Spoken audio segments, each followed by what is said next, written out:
네, 안녕하세요. 리더스타 부동산 강민희 소장입니다. 대우건설 아스크타워 입주 안내문 한번 조금 설명드려 보겠습니다. 사실 입주할 때마다 매번 안내문을 읽어드려서 뭐 다 아시는 분들은 아실 텐데 그래도 한번 짚고 넘어가 보겠습니다. 입주 지정 기간은 2024년도 8월 1일부터 2024년도 10월 11일까지 8월달, 9월달, 2달, 2개월 조금 넘어가는 기간입니다. 뭐 입주증 발급, 키불출 뭐 이런 내용이 나오는데 이 내용은 뒤에서 그 순서에 맞춰서 한번 말씀드리겠습니다. 산업단지관리공단 이런 내용도 마찬가지로 여기 뭐 미리 이제 그 어디에서 어떤 업무를 하는지에 대한 내용이 나와 있는 거고요. 순서를 먼저 한번 보시면 산업단지관리공단에 입주계약을 신청하시고 입주계약서, 입주계약 신청서, 사업계획서 이 세 가지를 작성하시는 거세요. 그래서 이거 외에도 뭐 사업자 등록증이라든지 다른 기타 그 서류들 지참하시고 산업단지관리공단에 입주계약을 신청을 하시면 얼마 전에 이제 단체로 했었죠. 지금 그때 못 하시는 분들은 산업단지관리공단에 직접 가셔서 하시면 돼요. 여기가 지금 위치가 이제 1단지의 G타워의 그 넷마블 자리 있죠? 거기에 산업단지관리공단이 거기에 있습니다. 그래서 거기에서 입주계약을 신청하시고 보통 한 일주일 정도 지나면 문제가 없다면은 입주계약서라는 게 나옵니다. 그래서 그거를 가지고 법무사한테 제출하시는 거세요. 소유권 이전할 때 필요하십니다. 입주계약 먼저 하셔야 되는 거고, 그리고 이제 잔금 대출을 받으시는 거죠. 잔금 대출을 받으시면서 잔금 대출을 가지고 중도금 대출 받으신 거 그거 상환하시고, 그리고 나머지 금액은 시행사에게 시행사 계좌로 시행사 계좌가 아니고요. 정확하게는 이제 신탁사 계좌죠. 그 계좌로 입금을 하시고 그 관리비 예치금까지 보통 여기는 순서대로 쭉 나와 있는데 통상 돈으로 먼저 중도금 대출 상환하시고 그 다음에 나머지 신탁사 계좌로다가 나머지 그 잔금 남은 거 금액 입금하고 관리실에서 계좌 받아서 관리비 예치금 입금하시고 그렇게 돈 넣을 거는 미리 다 넣어 놓습니다. 물론 이제 요때 잔금 대출을 받으실 때 미리 법무사와 상의를 하셔야 돼요. 그래서 법무사랑 그 등기를 언제 칠 건지 그런 거 미리 다 얘기를 나누시고 나서 그 다음에 이제 잔금 대출이 언제 나오는데 그러면 등기를 언제 치실 거고 어떤 식으로 순서를 나가실지를 법무사님이랑 요때 잔금 대출을 이미 다 알아보실 때 법무사님한테도 미리 다 얘기를 나누셔야 됩니다. 어떤 식으로 절차를 밟아 나가실지. 그러면서 이제 중도금 대출 받으셨던 거 이제 상환을 하시는 거고, 잔금 대출도 이제 상환하신다고 말씀드렸고, 관리비 예치금도 미리 다 그냥 한꺼번에 돈 나가는 날 다 그렇게 하시는 거세요. 그걸 다 하시고 나면은 분양대금 납부 확인서라는 걸 줍니다. 입주증이죠. 그래서 요 입주증을 가지고서 이 입주증을 입주지원센터에서 받으시는 거예요.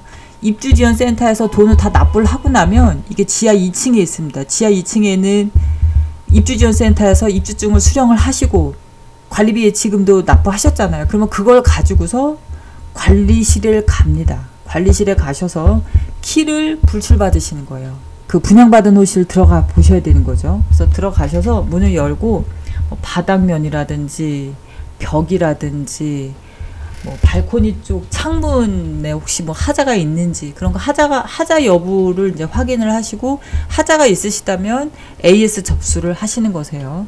그래서 무상으로 그 하자 받으시는 기간이 있으니까 그 기간 내에 최대한 다 모든 걸 접수하시고 AS 받으시는 게 좋습니다.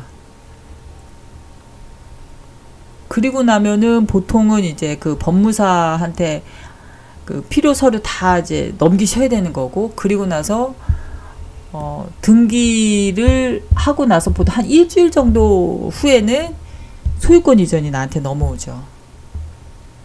그리고 여기 보시면 이제 취득세 감면 신청이라는 게 있는데 공장에만 해당이 되는 사항입니다. 지원시설은 취득세 감면 혜택이라는 게 없고 지식산업센터만 취득세 감면 혜택이 있습니다. 35% 감면 혜택이 있습니다. 그리고 나서 지금 요 내용은 뭐냐면요. 등기가 넘어왔어요. 그리고 나는 벌써 그 제 호실에 이제 입주를 하고 나서 한 2개월 정도는 내가 이제 사업을 하시고, 그러면은 사업 실적이라는 게 증빙할 게 있잖아요. 보통 이제 세금 계산서 발행된 거라든지 뭐 여러 가지 다른 뭐 인테리어 비용이라든지 그런 뭐 지출 비용이라든지 아니면 매출이 일어났다라든지 그런 증빙 서류가 있습니다. 그래서 그 증빙 서류를 산업단지관리공단에 이제 요청을 하시는 거예요. 나오시라고. 나는 여기를 내가 진짜 내 사업을 목적으로 매입을 한 게 맞다라는 거 증빙해 보이는 요 절차가 실사라고 보통 얘기하는 거고, 이게 제조업 같은 경우는 공장 설립 완료를 했다라고 표현하고, 비제조업 같은 경우는 사업 개시 신고가 완료됐다라고 그렇게 표현합니다.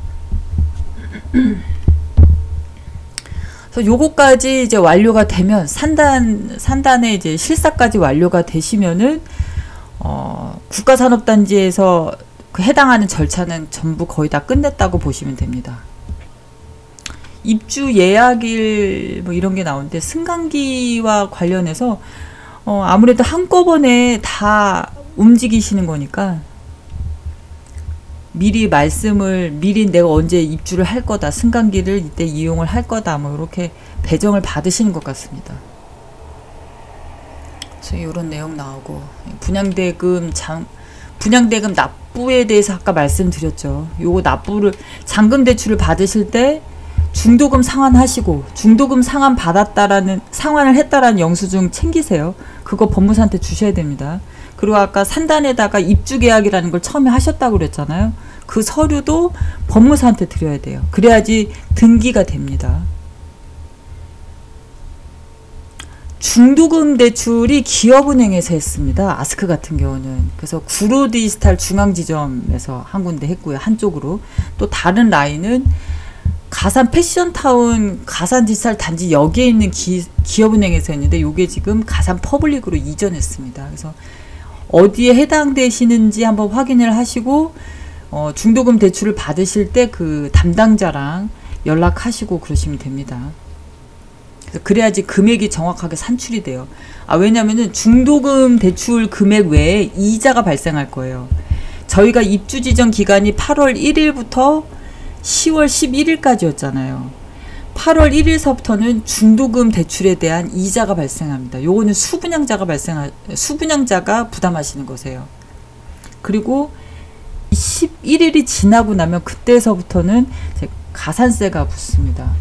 그 내용도 뒤에서 조금 한번 말씀드릴게요. 연체료. 예. 입주 지정 기간 이후 분양대금 미납금에 대해서는 6.18%의 연체금이 있습니다. 그래서 요것도 유의를 하시면 좋습니다. 그러니까 입주 지정 기간이 끝나면 이런 연체료가 발생을 하니까 그거 보시고, 그리고 이 기간 내에 중도금 대출을 끄지 않으면 대출받은 은행에서도 이제 아마 독촉이 올 겁니다. 그러나 만약에 잔금을 치르셨다면 잔금을 완납을 하고 나서는 명의 변경이 불가합니다. 그래서 명의 변경을 하실 건지 안 하실 건지는 잔금을 완납하시기 전에 명확하게 하셔야 돼요. 다만 이 총 분양 대금의 90% 이상을 납부를 만약에 하셨다면 관례상 잔금 납부로 인한 취득으로 간주될 수 있어서 명의 변경이 불가능할 수도 있습니다. 그래서 요거에 대해서는 그 금천구청 세무과에 확인하여 주시면 됩니다. 저희가 이제 중도금을 입주 지정 기간 안에 10월 11일 안에 그걸 먼저 갚고, 그러면은 이제 일단 중도금에 대한 이자는 발생하지 않으니까요. 그리고 나서 나는 명의 변경을 하고 싶은데 이자는 내기가 싫은 거예요. 연체료도 이제 입주 지정 기간이 끝나고 나면 나오니까. 그래서 금액을 상당히 많이 이제 또 더 그냥 잔압으로 넣는 거죠. 그런 경우에 90% 이상을 납부하시지 않는 게 좋습니다. 그 내용도 나와 있습니다.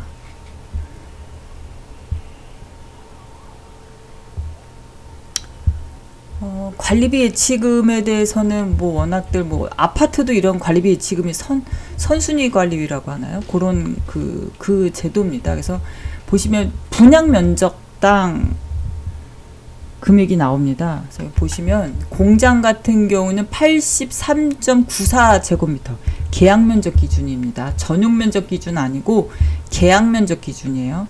여기다가 곱하기 2,676원 하시면 22만 5천원 나옵니다. 관리비 예치금은 내가 처음에 수분양자가 내시는 분, 그 수분양자가 첫 수분양자가 관리비 예치금을 내시고 그 다음에 내가 만약에 이거를 한 5년 정도 후에 팔아요. 그러면서 팔면서 매수자한테 또 받으시는 거예요. 그대로 그 금액 그대로 받으시는 거세요. 여기 이제 법무사와 관련된 서류 있으니까 법무사와 이제 서류 상담 받으시면 되고요. 35% 감면 혜택 받으신다는 게 나오는데 지원 시설은 해당 사항이 없고요. 근린생활시설 해당 사항 없고요. 공장 같은 경우에는 35% 감면 혜택을 무조건 100% 받으시는 거세요.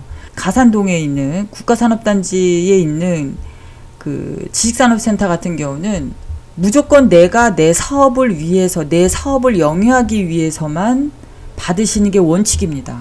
분양을 받으시든 매매를 받으시든. 그렇기 때문에 내가 만약에 한 몇 년 후에 임대 사업을 하겠다. 이제 내가 사업을 하다가 임대 사업을 할 것 같아. 아니면은 사업을 하려고 내가 이걸 분양을 받으셨는데 사업이 잘 계획대로 안 됐어요. 왜냐하면 몇 년 전에 저희가 분양받는 거잖아요. 그래서 내가 사업을 못하고 그냥 임대 사업을 바로 할 것 같아. 근데 이걸 팔고 싶진 않아. 그렇더라도 임대 사업을 바로 하더라도 4.6% 내시는 게 아니고 35% 감면받은 2.99%만 취득세를 먼저 내고, 그리고 나서 나중에 만약 임대 사업을 하시게 되면은 감면받은 그 35% 감면받은 거 토해내시는 거세요. 그거에 대해서 그리고 만약에 임대 사업을 만약에 하셨다. 임대 사업을 하시고 났는데도 세금을 토해내시지 않으셨다면은 그게 나중에 걸리면 이제 가산세 대상이 됩니다. 그래서 만약에 4년 이내에 팔거나 임대 사업을 하거나 뭐 다른 용도로 쓴다. 내가 내 사업을 못한다. 그 지식산업센터에서 그렇게 되시면은 감면 받으셨던 거를 최대한 빨리빨리 토해내시는 게 좋아요. 그래야지 가산세가 안 붙습니다. 입주증에 대해서 요거 나오고요. 뭐 열쇠 인수는 이제 입주증 갖고서 관리사무실에 가면은 키를 불출 받을 수 있습니다.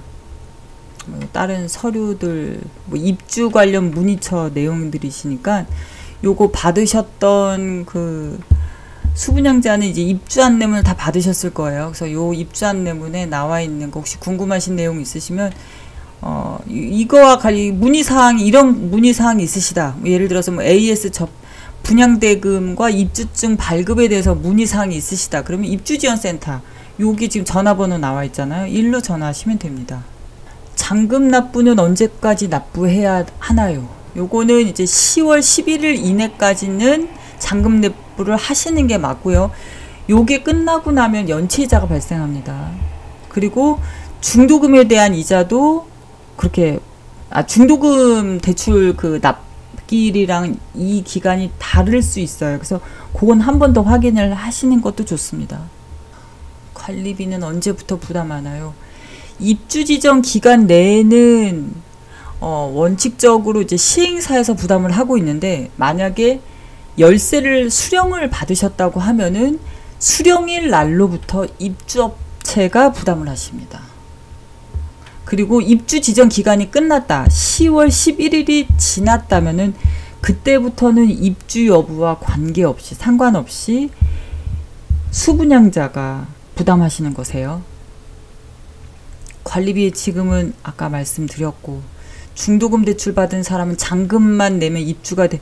이게 아니고 중도금 대출 받은 것도 상환을 하시고 그 상환 영수증도 법무사한테 주셔야 되고, 그리고 잔금도 냈다란 신탁사에다가 냈다라는 그 아까 그 분양대금 완납증명서인가요? 그거랑 입주증 그게 있어야 되는데 중도금 대출이 다 상환을 해야지 필요 서류들이 나옵니다. 그래서 그렇게 되질 않으면은 입주가 불가합니다. 등기는 셀프로 하시는 경우도 있습니다. 셀프로 하시고 나면은 가끔씩 취득세 내는 거를 까먹으시는 분들이 있어요. 잔금 내시고 나서 60일 이내에 취득세를 꼭 납부하시면 됩니다. 입주증 수령은 대리인이 하실 수도 있어요. 필요 서류들이 있으니까 그거 가지고서 대리인이 하시면 됩니다. 네, 오늘은 여기까지 하겠습니다. 감사합니다.